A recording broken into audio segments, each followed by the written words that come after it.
Hey guys, I just wanted to pop on really quick and kind of do an intro for the week. This isn't going to be a very long video, but I did want to talk to you kind of about mindfulness, what that word means, and how it relates to gratitude. And then later in this week, we'll go into more specific mindfulness practices that you can start using that will help you with your gratitude. So, mindfulness is just an idea. Hi, Michelle. Say hi when you pop on. Mindfulness is just the idea that you are aware of what is going on. So instead of reactivity, so you can think of it as mindfulness is on one side. You know I like scales. So mindfulness is on one side and reactivity is on the other. And what we're trying to do is reduce our reactivity and increase our mindfulness so that in the moment we can take that pause that we need for our brain to catch up. So, a big thing with that is just remembering how the brain works. We have an upstairs brain and a downstairs brain, and the downstairs brain, the amygdala, that's more reptilian, it's reactive, it's the fight, flight, freeze, or faint area of the brain, and it's actually what is going to pick up first whenever anything's going on with your life. And it's the reason why you scream at your kids even though you know you're not supposed to. It's the reason why you clench your fists. It's the reason why any of these things that like you catch yourself a second later doing it and you're like, oh shit, why am I doing this? We're just trying to switch that so that you're not like getting mad and then being like, ah, fuck, why did I get mad? It's, oh, okay, this is one of those moments where I'm going to get mad, but I'm not going to. I'm going to do something else instead. And the reason why this is so important for gratitude is because a lot of the times we see challenges as negative right off the bat, and then we just continue the story. So I'm going to use an example for today that I have all three kids with me. Summer break has officially begun and we had swim lessons today. And I had been told that the swim lessons, that it was okay for me to bring my oldest with me if I just paid an extra fee and he would be able to swim with us. And when I got there, they actually told me that he wasn't allowed because it wasn't 11:30 yet. So it made me really agitated because I had been told that it was okay for him to come. He could have just stayed home and slept, but instead he was there. And while he was there, he was like he was moping because he didn't have his tablet, he didn't have a book to read, nothing, because he thought he was going to swim, and instead he was stuck there because the other two littles had their lesson. And while we were out, I said, just go get our stuff so that when we can get out of the pool easier, just go get the stuff from the locker. And he got it, and in the process, he didn't take all of our shoes and put them in the backpack and then bring them, something that we as adults, like, we don't try to take stuff and carry it as, but it's something that we have to teach. Like, here's a backpack, it's not filled, here's 6 shoes, let's put the shoes into the backpack, zip it up, and walk. Well, for a 10-year-old, it was go get the stuff. So he went and grabbed the stuff, put all the shoes on top, carried it, and in the process, he lost one of the shoes. He lost his sister's shoe. And we got out, and I was really irritated. I was irritated at the fact that he was there when we didn't need him to be. I was irritated that Alex was having to swim during Zena's lesson, like, with us, because during the summer they completely changed the lessons up, like the schedule, and I didn't know that, so I'm having to deal with both of the kids at the same time during a lesson when normally Alex is off doing his lesson with a group and I'm in the parent taught with Zena, and Leo's normally at school. So that was irritating me. The kids, just the fact that we had lost the shoe and then we couldn't find it anywhere, and then I had to get everyone dressed and we were looking and looking and looking, and I got really mad. Like, I'm not going to try to tell you some nice story about how I did better and how I didn't act a fool, because I totally did. I lost my shit in the middle of a public place, which is something that I've been really, really, really good about doing, but today I didn't. And I realized that it was because I wasn't taking the extra breath that I needed to. I didn't okay, so you lost her shoe. Where did you have it? No, that would be that would be a rational thing to do, right? It was, where's her fucking shoe, Leo? Okay, there you are.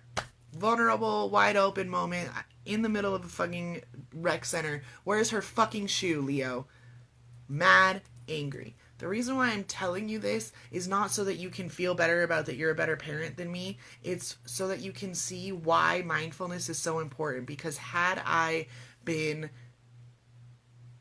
more practiced, I've only been doing mindfulness for about 9 months now, then that usually it's not like that. Usually it is the breath after, but luckily for me, it could have been worse. My old me would have been still screaming. I would have screamed at him the whole way home. I would have screamed at him as soon as he got home. I would have taken away his... We haven't found the shoe. Well, we did find the shoe. The shoe had actually, one of the lifeguards had found it.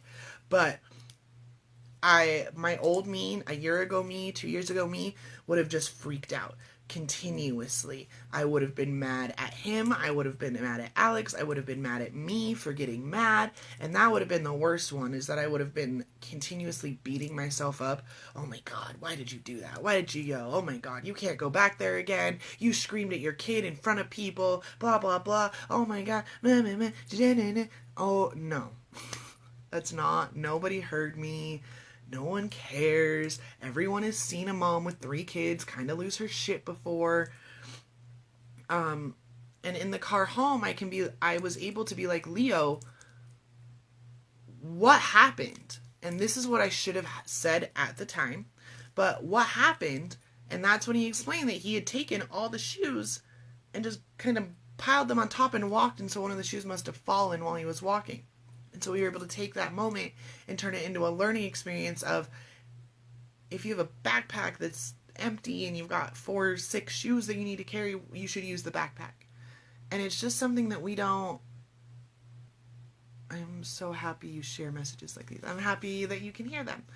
So what happens is that we as parents, we fuck up, we yell at our kids, we get angry, and then instead of going back and talking to our kids about why that happened, we just beat ourselves up and we kind of just like shove it under the rug, and we're like, we'll do better next time. We'll do better next time. But we don't do better next time, or it doesn't teach them anything, and then they start feeling like they're a bad person, that they're dumb, that they're whatever. So instead, mindfulness again led me to being able to be grateful for this opportunity to teach my son something that seems so fucking obvious to me, because I'm almost 30, that wasn't obvious to him. It wasn't... Kids always take what's the easier at that time. So at that moment, it was easier to grab the shoes and walk out there. Didn't pay attention to the shoes falling, nothing like that. So, but we don't think about that. We say, why are you so fucking stupid? Why wouldn't you fucking put a minute? You're this, you're that, you're this, you're dumb, you're stupid, you're this, you're that. Like, we do this to our kids, and then we get mad at ourselves for getting mad, but then we never come back. And we don't see us getting mad as an opportunity to be grateful for a learning experience, which seems really twisted, right? Hold on, there's a comment here. I want to read it. I was working on mindfulness and counseling, and it's the most amazing thing ever. Using your senses to ground yourself is so peaceful. Yeah. That's exactly what mindfulness is. So it's kind of a 2-part thing. The first part is that the mindfulness is going to stop you, or is going to help you from having so many freakouts to begin with, because like was just said here a second ago by Jessica, is that mindfulness allows you to take that extra pause before your reactive brain kicks in. It allows your upstairs brain to be in control more often because you're using it, and really, so that's when you're able to like, okay, Leo, where's the shoe? Walk me back through it. And then we probably could have walked over to the lifeguard station and found the shoe, which is where it actually was, instead of spending 45 minutes running around looking all these different places, leaving my phone number with the front desk just to have them call me as I was getting home saying, hey, it was with the lifeguards. It didn't like cross my mind to go check in the lifeguard room. Like, it just didn't, because I was so wrapped up. I was so mad. I was so frustrated. And it wasn't just the one situation, right? It was already being late to lessons, Leo all of a sudden wanting to come, then Leo wasn't allowed to swim with us, and then Alex was acting a fool, and then we were trying to get out of the pool quickly, and then we're getting dressed, and now where the fuck is Leo? Where the fuck is Zena's shoe? Right? So it's not usually the first thing, right, moms? We know this. It's not usually the first thing that sets us off. It's like the 5th or the 7th or the 10th, and then we finally just fucking lose our shit totally and completely, and then we get mad at ourselves, and we don't explain to our kids what happened. We don't tell them it's okay for what Jessica's saying. It's okay to have an emotion, which is what mindfulness has taught me, to come back and to take the second and to take a breath and to go, meditate or whatever it is I need to do, so then I can go talk to my son and be like, okay, Leo, 2 things. First of all, I'm really sorry about the way that I acted at the recreation center. It wasn't appropriate for me to scream. I try to teach you to not yell and scream, so I know that I'm not being a good example when I yell and scream at you, so I'm really sorry about that. Second of all, what lessons can we learn from what happened today? And he was able to say to me, we learned that we can take, if we have a bag, we should use the bag instead of carrying the bag and then everything else in our arms. Again, something that seems so obvious to us as adults, that kids really do need to be reminded of these things. And yes, he's 10, but like, you just need to remember, right?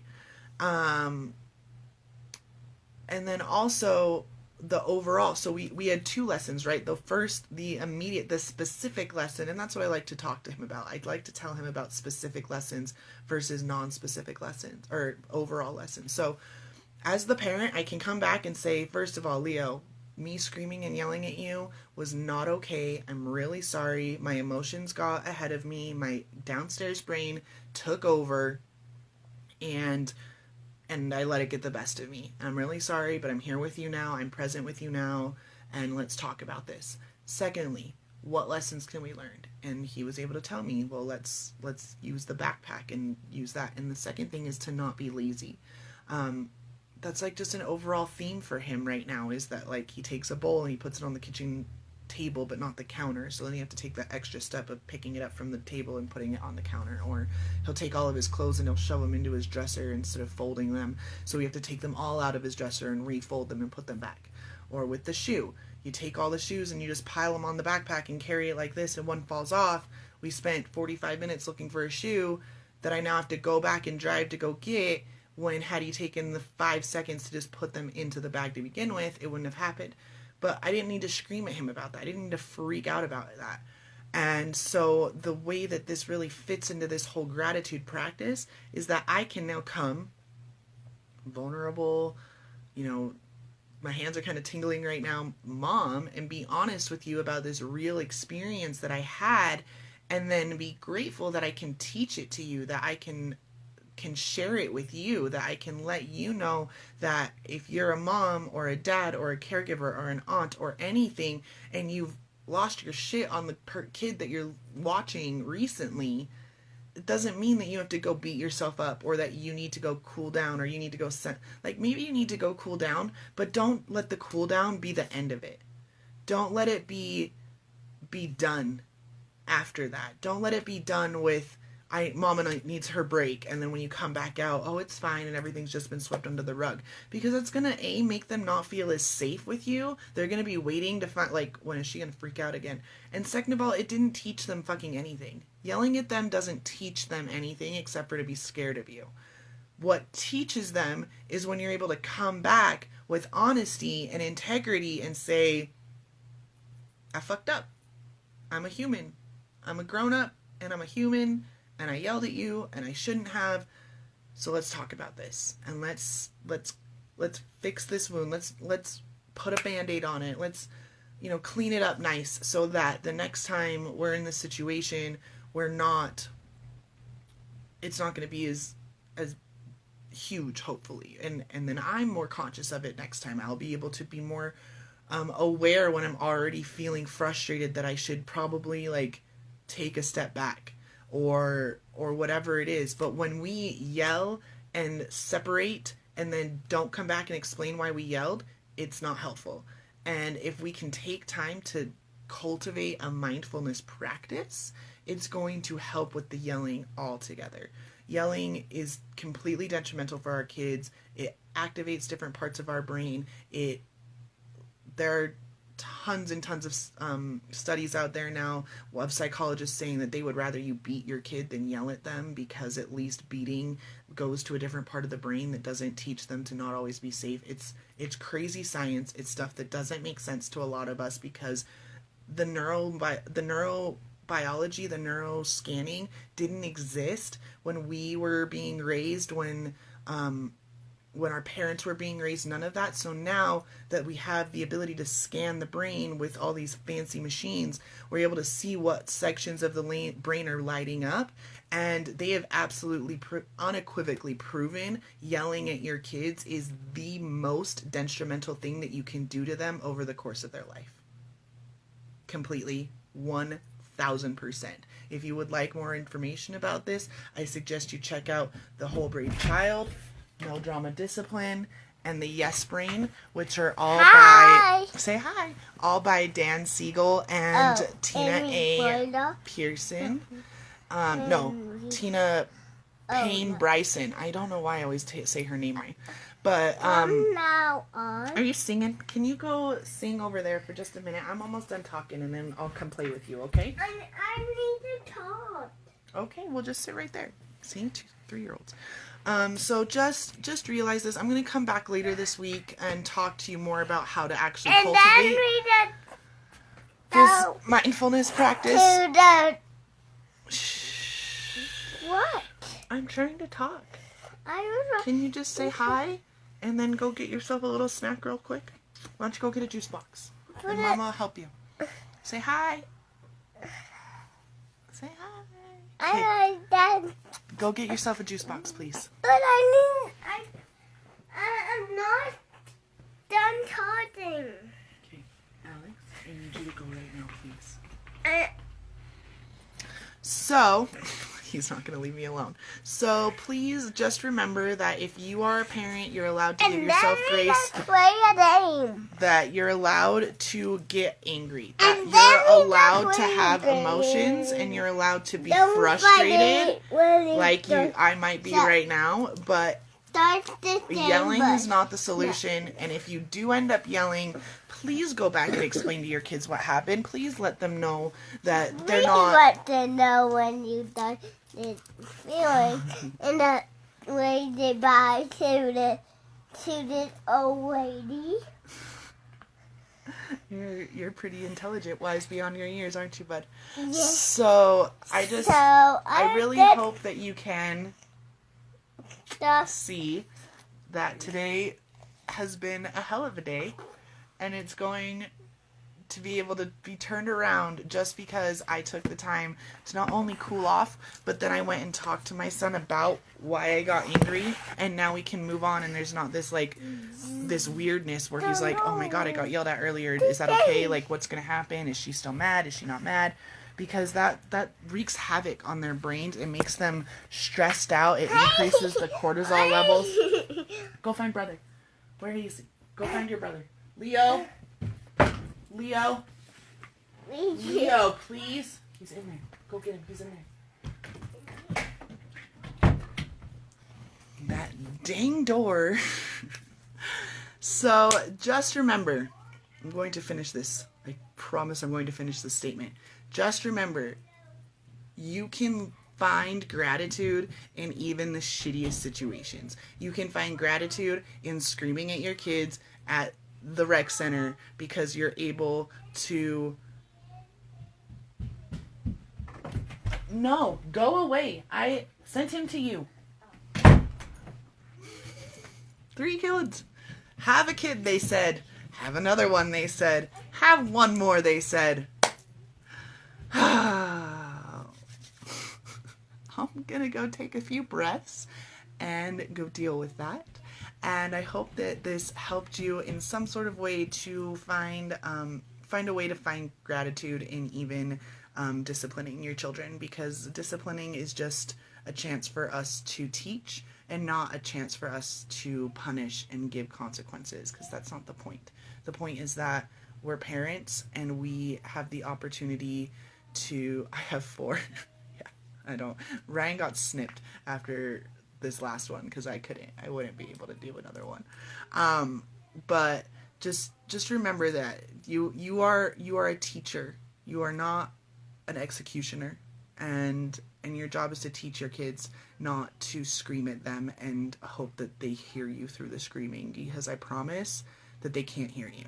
I promise that their downstairs brain has taken over the second you started screaming, and everything that you're screaming at them, they can't hear. But you can take a moment to go back afterwards, after you've calmed down, after they've calmed down, and talk about the behavior, talk about the problem, figure out the solution, and then everyone can have a good day. You don't end up spending the whole day, which is what I said at the beginning, what would have happened 2 years ago, a year ago, would have been, this whole day would have been ruined. I would have grounded Leo, I would have taken away his tablet, I would have been livid, I would have been still so angry. There's no way that I would have been able to let it go enough, and there's absolutely no way I would have shared it with you guys. So just know that you're working the best you can, you're doing it, watching anybody's videos, we're all just sharing so that we can all learn together to be better. In this day and age of technology, there's no reason why anyone should feel alone or that they are the only person in the world that does this, because I promise you're not. I know I'm not the only one of my friends that yells at my kids, and I also know that I'm not the only one of my friends that goes back and talks to my kids about it. But I feel like that sometimes. I feel like I'm like teaching people things for the very first time ever, and that just makes me want to do it more, because if more of us thought about what we're doing to our kids and didn't, I don't know, I just think about how many things I wish I would have known as a kid that I had to relearn in my 20s, that I hope to stop my kids from having to relearn them. I hope to not be the lazy one. I hope to be the one that takes control of the situation and disciplines my children by teaching them instead of punishing them, and showing them that there's gratitude to be had in every single instance, no matter what, whether it's being, maybe losing a toy bunny. That would be about the only thing that I can't really find gratitude in. But besides that, there's pretty much, as a parent, there's absolutely an opportunity to find gratitude everywhere. And we'll be talking more this week about cultivating that mindfulness that I was talking about at the beginning, so that you can take that breath beforehand and maybe not have to go back and talk to them about it. Maybe you're able to handle it better in that immediate moment, but it's not going to happen overnight. Like I said, I've been cultivating my practice for about 9 months now. I still screamed at Leo today in the middle of a public place.